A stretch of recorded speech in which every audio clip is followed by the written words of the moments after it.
Somebody that don't love you can never pastor you.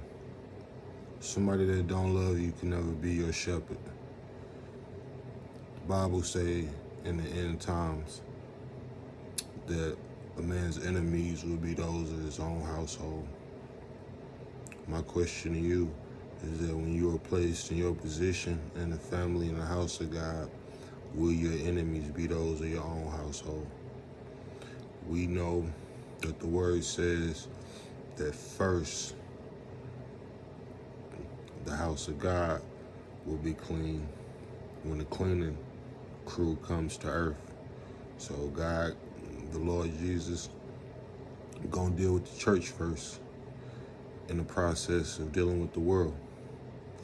So this morning I've been led chapter 8, Job, verse 1. Then answered Bildad the Shuhite and said, How long wilt thou speak these things, and how long shall the words of thy mouth be like a strong wind? Doth God pervert judgment, or doth the Almighty pervert justice? If thy children have sinned against him, and he have cast them away for their transgression, if thou wouldest seek unto God betimes and make thy supplication to the Almighty, if thou wert pure and upright, surely now he would awake for thee and make the habitation of thy righteousness prosperous.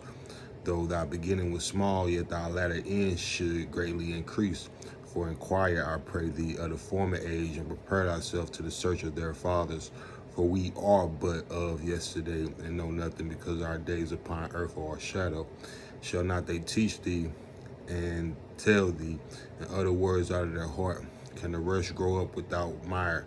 Can the flag grow without water? Whilst it is yet in his greenness and not cut down, it withereth before any other herb. So are the paths of all that forget God, and the hypocrite's hope shall perish, whose hope shall be cut off, and whose trust shall be a spider's web. He shall lean upon his house, but it shall not stand. He shall hold it fast, but it shall not endure. He is green before the sun, and his branch shooteth forth in his garden. His roots are wrapped about the heap, and seeth the place of stones.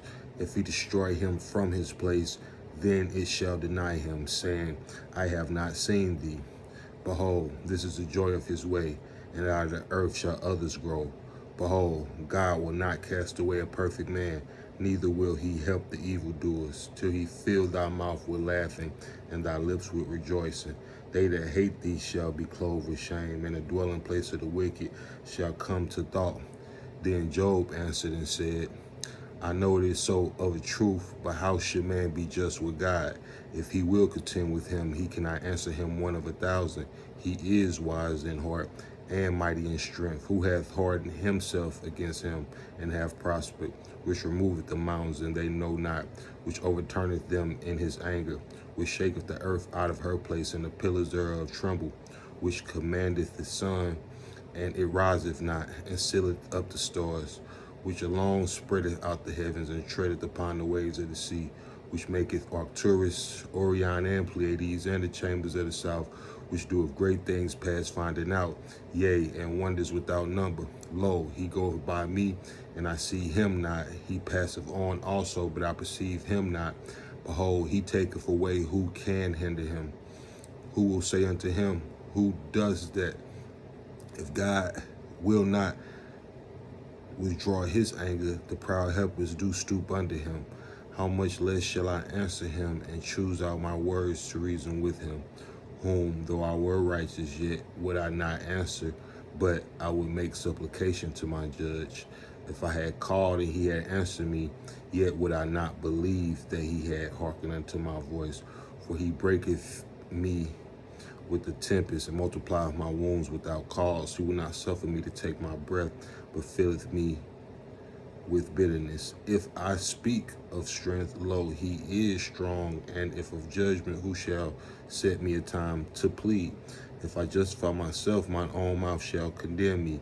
If I say I am perfect, it shall also prove me perverse. Though I were perfect, yet would I not know my soul.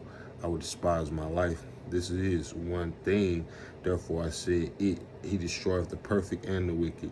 If the scourge slay suddenly, he will laugh at the trial of the innocent. The earth is given into the hand of the wicked. He covered the faces of the judges thereof. If not, where and who is he? Now my days are swifter than a post. They flee away, they see no good. They are passed away as the swift ships, as the eagle that has to the prey. If I say I will forget my complaint, I will leave off my heaviness and comfort myself. I am afraid of all of my sorrows.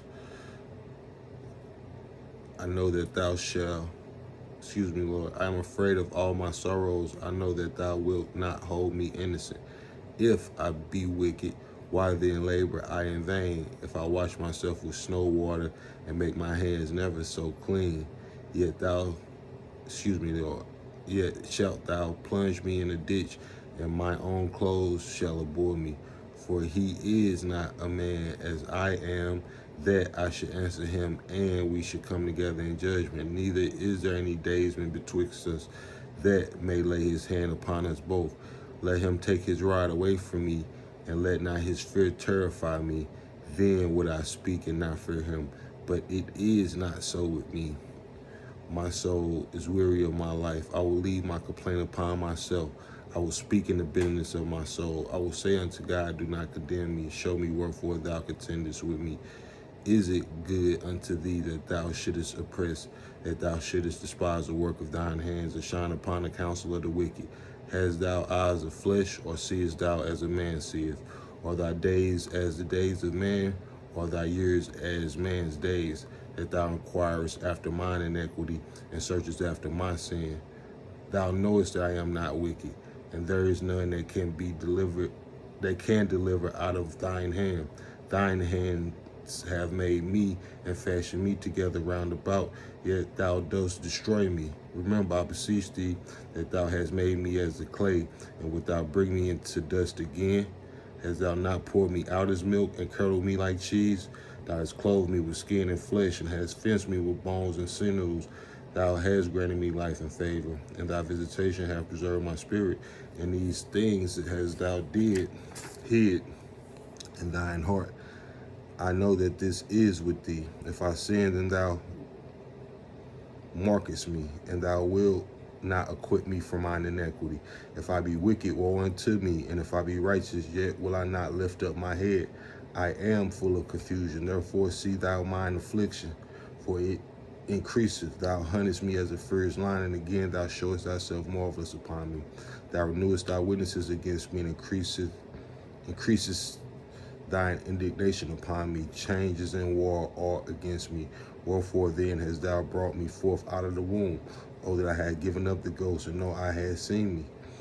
I should have been as though I had not been. I should have been carried from the grave, from the womb to the grave. Are not my days few? Cease then, and let me alone, that I may take comfort a little. Before I go whence I shall not return, even to the land of darkness and the shadow of death, a land of darkness as darkness itself, and of the shadow of death, without any order, and where the light is as darkness. I just went wherever the Lord told me to go, wherever he led me. That's all. Was my answer there? Or do you have the answer? You could drop it. But the question still is the same question. Can you be a shepherd to somebody you don't love? Can you have hate in your heart that other people don't sense? Because my thing is this: no matter how much you claim to be neutral, no matter how much you claim to not have a dog in the fight, no matter how much you claim you love somebody, the way you act lets them know you don't love them. So when you talking to your family, your cousin or your mom or your dad that you really don't love, or your brother that you really don't love, your facial expression, your answers, all these things, your conversation, your sneak dissing, the undertone of what you're always saying, that speaks for itself. And what you're trying to accomplish, most people are trying to accomplish a message to the public in the presence of their enemies, or in the presence of those who they're speaking about. So you got that off to the public, but you also totally forgetting that somebody sees you. So the person you talk about sees you, and if that person be innocent, then you look like one of the most wondrous fools in the world, one of the most horrific monsters in the world to them. Because they wondered, well, what would possess somebody besides Satan? They know that only Satan will possess somebody to do that. Whatever you may have done that was against truth, whatever you may have done that was in the sake of a lie, in the name of a lie, in the spirit of a lie, something based behind a lie, something that when they break it down to you is based upon a lie that they're telling. So they telling a lie on you, and then they using the justification for the ends that they use, the ends that they reach and the means that they use. So if you don't love me, you should depart from me.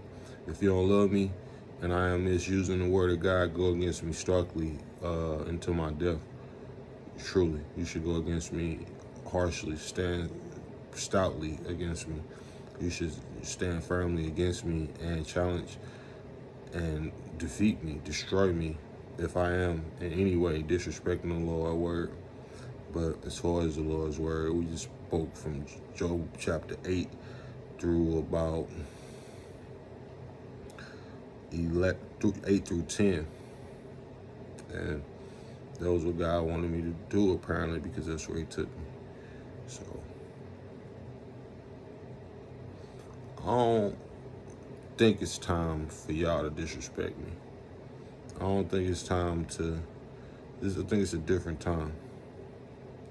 You know, we accept it all because we're not initiators, but I think something happens when you playing with me. And I've been noticing, like, the reaction, like, that's why I'm saying this, because it's like a warning.